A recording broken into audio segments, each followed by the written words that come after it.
It's not about doing the right thing right now, but it's about doing the right thing to make sure that the future generations have a better earth to live in.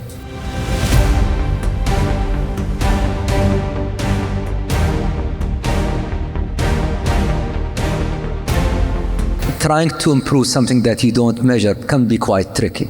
And it can be as simple as this. Are we measuring how good we are? And that's, despite how this sounds like common sense, you'll be surprised that many of the organizations, they don't do it. There's a sense of urgency that we know in general, but the next generation are feeling. And that's really what's driving a lot of the conversations.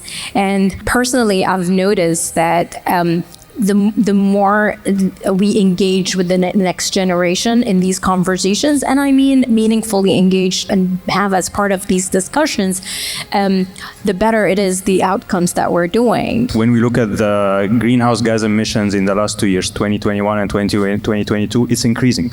While we are in a trajectory where we need to decrease emission, the opposite is happening. Youth is a big part of our D&I agenda of the ESG strategy. 1/3 of our employees itself globally of 8,000 is actually less than 30 years old.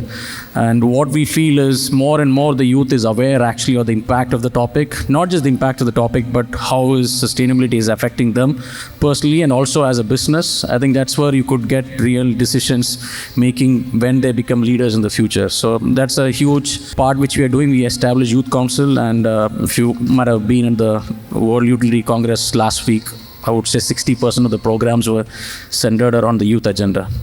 We believe as well that we don't prepare the future for youth. We don't prepare youth for the future. They are very competent, they are very aware, and we just need to salute them and enable them. The resources scarcity / the way we are doing business is definitely a big challenge. It might look pessimistic, but the answer is there.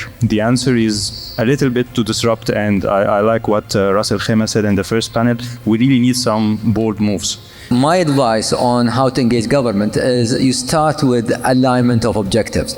If I take the government view as an example, this year is the year of sustainability. We are hosting the COP28.